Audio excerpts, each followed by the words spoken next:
के जंगल में टुनटुनी चिड़िया अपने दो नन्हे नन्हे बच्चों के साथ रहती थी। एक दिन टुनटुनी चिड़िया भोजन की तलाश में गई थी।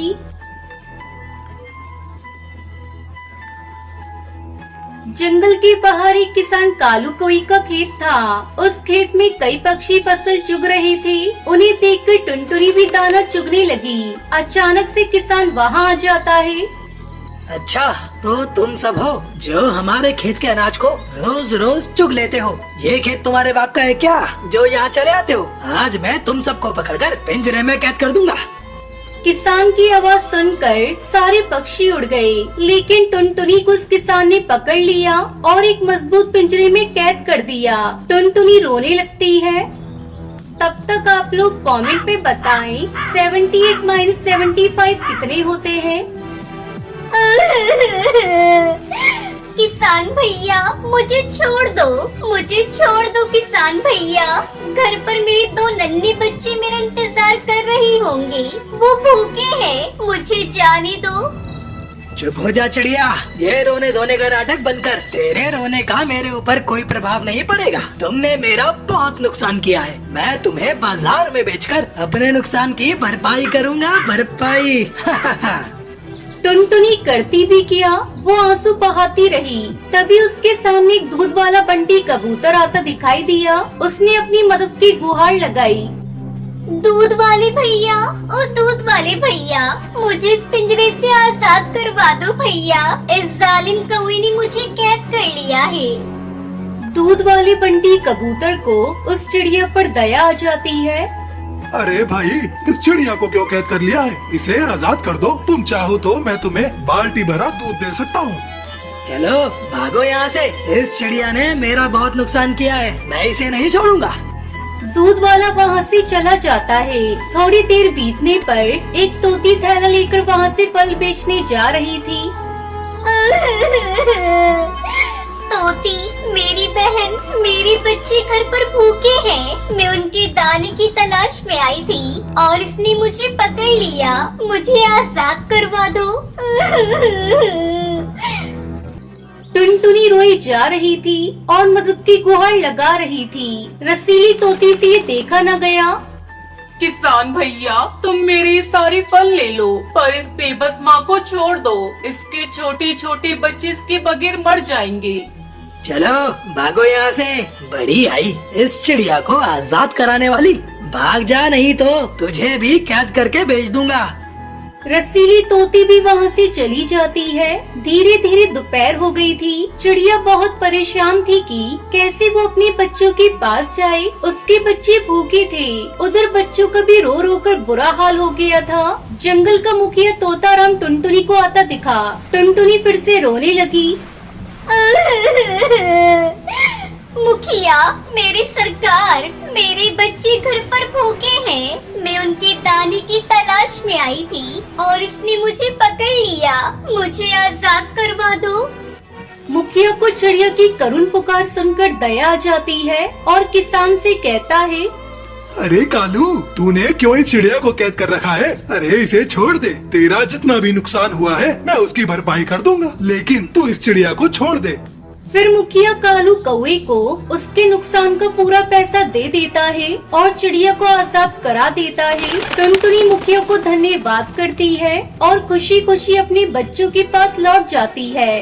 बच्चे अपनी माँ को देखकर खुश हो जाते हैं और फिर खुशी खुशी रहने लगते हैं।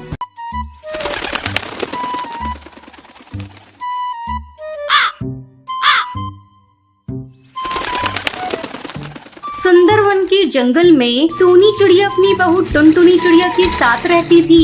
टुनटुनी चिड़िया का पति बंटी कबूतर शहर के जंगल में काम करता था। टूनी चिड़िया के घर से कुछ ही दूरी पर कालू कौवे का अंगूर का बगीचा था। बगीचे में बहुत सारे अंगूर पक चुके थे। अंगूर की मीठी मीठी खुशबू से सारे पक्षियों के मुंह में पानी आ जाता था। एक दिन दोनों सास बहू अपने घोंसले के बाहर बैठी ठंडी ठंडी हवा का आनंद ले रही थी। तभी अंगूर की मीठी खुशबू आती है। माँ जी, अंगूर की बहुत अच्छी खुशबू आ रही है। जी करता है अभी जाऊं और तोड़कर अंगूर खा लूं। हाँ बहू, मन तो मेरा भी अंगूर खाने को कर रहा है, पर तू देख रही है ना कालू कौवा किस तरह अपने बगीचे की रखवाली कर रहा है। अगर हम अभी अंगूर तोड़ने गए तो पकड़े जाएंगे। रात होने का इंतजार करते हैं, जब कालू कौवा सो जाएगा तो हम लोग अंगूर चुरा लेंगे। लेकिन माँ जी, मेरा मन तो अभी अंगूर खाने का हो रहा है। आप ऐसा करिए, कालू कौवे को किसी बहाने से यहाँ बुला लीजिए और अपनी बातों में उलझाए रखिएगा। तब तक मैं कुछ अंगूर चुरा लूंगी, फिर दोनों आधा आधा बांट कर खा लेंगे।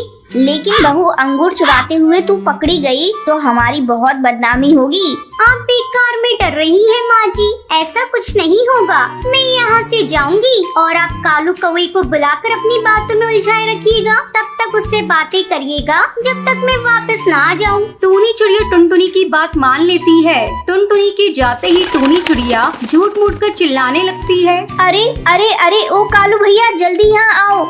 मेरे घोंसले में एक सांप घुस आया है, जरा उसे निकाल दो।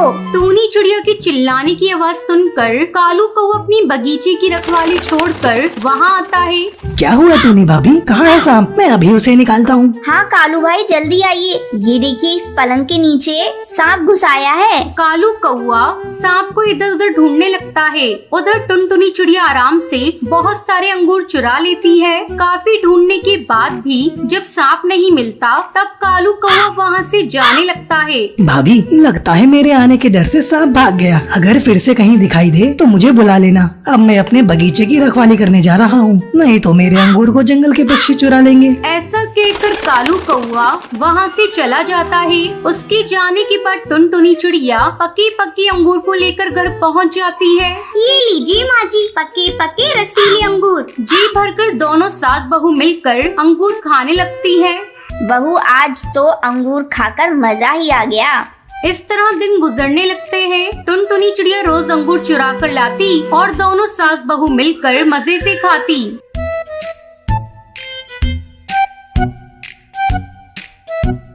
एक दिन कालू कौवे को शक होता है। अरे, रोज रोज मेरे बगीचे से अंगूर कम हो रहे हैं। लगता है कोई इन्हें चुरा रहा है। इसका मुझे पता लगाना पड़ेगा। आज मैं किसी कीमत पर अपने बगीचे को छोड़कर कहीं नहीं जाऊंगा। दोपहर होने पर टूनी चिड़िया फिर से कालू कौवे को बुलाने लगती है, लेकिन कालू नहीं आता। दोनों सास बहू मन मार कर रह जाती हैं। टुनटुनी बहू, अब क्या करें? ये कालू तो अपने बगीचे से हट ही नहीं रहा है। कोई बात नहीं माँ जी, दिन में ना सही हम लोग रात में अंगूर की चोरी करेंगे, क्योंकि उस समय कालू कौवा सो जाएगा। ऐसा सोचकर दोनों रात में चोरी करने का प्लान बनाती हैं। उधर कालू कौवा अपने अंगूर के बगीचे में जाल बिछा देता है। रात में वो दोनों अंगूर चुराने के लिए जाती हैं और जल्दी जल्दी अंगूर को चुराने लगती हैं। वो दोनों बगीचे में बिछाए हुए जाल में फंस जाती हैं। माँ जी, ये क्या हुआ? हम लोग तो जाल में फंस गए। अब सवेरे ही सब पक्षियों को पता चल जाएगा कि हम लोगों ने ही अंगूर चुराए थे। तभी कालू कौवा वहाँ आ जाता है और कालू कौवा जोर जोर से चोर चोर चिल्लाने लगता है। कालू भैया, धीरे धीरे बोलिए, सारे पक्षी सुन लेंगे, हमारी बहुत बदनामी होगी। लेकिन तुम दोनों की वजह से मेरा बहुत नुकसान हुआ है। कालू भैया, मैं तुम्हारा सारा नुकसान भर दूंगी, बस हम लोगों को छोड़ दो, पड़ोसी होने के नाते। कालू कौवा उन दोनों को छोड़ देता है। उस दिन के बाद से वो दोनों अंगूर को चुराना छोड़ देती है।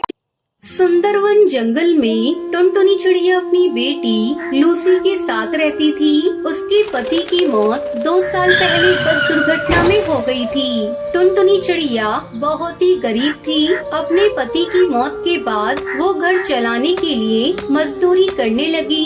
एक दिन टुनटुनी चिड़िया अपनी बेटी से कहती है, बेटा, देख रही हूँ तू कई दिनों से स्कूल नहीं जा रही है, क्या बात है? माँ, मेरी स्कूल की फीस तुमने जमा नहीं किया था, इसलिए टीचर ने मेरा नाम स्कूल से काट दिया। तूने मुझसे कहा क्यों नहीं लूसी? मैं आज ही जाकर सेठ से कुछ रुपए उधार मांग कर लाती हूँ। कल तेरे स्कूल चलकर तेरी सारी फीस जमा कर दूंगी। टुनटुनी पैसे मांगने के लिए सेठ के यहाँ जा रही थी। तभी रास्ते में उसे कालू मिलता है। क्यों नहीं टुनटुनी, कहाँ जा रही है? कितनी बार तुझसे कहा है तू मुझसे शादी कर ले, पर तू मानती नहीं। तुझे पता है ना मैं तुझसे कितना प्यार करता हूँ, पर तूने मेरा प्यार ठुकरा कर उस कमबख्त बंटी से शादी कर ली। अब तो वो भी नहीं रहा, अब भी समय, तू मुझसे शादी कर ले, मैं तुझको रानी बना कर रखूंगा। रानी, मेरा इतना बड़ा घर है, बस एक घर वाली की कमी है। ये क्या बदतमीजी है कालू, तू हर बार मेरा रास्ता क्यों रोक लेता है? टुनटुनी रानी, तुम इतना क्यों भड़क रही हो? गुस्से में तुम्हारा चेहरा बहुत प्यारा लग रहा है। तुझे शायरी बहुत सोच रही है, अगर तू मेरे सामने से नहीं हटा तो मैं तेरा वो हाल करूँगी कि तू आईने में अपना चेहरा देखना भूल जाएगा। काकी, ओ काकी, इधर तो आना। ये देखो, ये कालू मेरे साथ छेड़खानी कर रहा है। क्या रे छिचोरे, तू क्यों इस बेचारी को छेड़ रहा है? चल भाग यहाँ से, नहीं तो मैं मार मार कर तुझे गंजा कर दूंगी। काकी, तुम हमारे बीच में मत आओ, चुपचाप अपने रास्ते जाओ, नहीं तो अच्छा नहीं होगा। रुक, मैं अभी तुझे बताती हूँ। तभी कुछ और पक्षी वहाँ आ जाते हैं। बढ़ती हुई भीड़ को देखकर कालू वहाँ से भाग जाता है। इस घटना से टुनटुनी बहुत चिंतित हो जाती है। किसी तरह अपने आप को संभाल कर वो कड़कनाथ सेठ के पास जाती है और उनसे कुछ रुपए उधार मांग कर ले आती है। ये देख लूसी बेटा, मैं पैसे उधार लेकर आ गई। अब मैं कल चलकर तेरे स्कूल में तेरा दाखिला फिर से करवा दूंगी। मैं चाहती हूँ तो खूब पढ़े, मेरी तरह अनपढ़ ना रहे। माँ, वो सब तो ठीक है, लेकिन तुम इतनी उदास क्यों दिखाई दे रही हो? सेठ ने कुछ कहा है क्या? नहीं बेटा, ऐसी कोई बात नहीं, तू ज्यादा मत सोच। अगले दिन टुनटुनी अपनी बेटी लूसी के साथ उसके स्कूल जाती है और उसकी सारी फीस जमा कर देती है। जब वो वापस घर लौट कर आती है तो देखती है उसका घर पूरी तरह से टूट चुका था। ये क्या हो गया? हमारा घर कैसे टूट गया? ना आंधी आई है ना तूफान, फिर ये सब कैसे हो गया? मुझे तो लगता है बेटा ये काम उस कालू का है। कल जब मैं पैसे लेने सेठ के यहाँ जा रही थी तब उसकी मुझसे लड़ाई हुई थी। अब हम लोग यहाँ नहीं रहेंगे, चल जल्दी यहाँ से कहीं और चलते हैं। लेकिन हम लोग कहाँ जाएंगे माँ?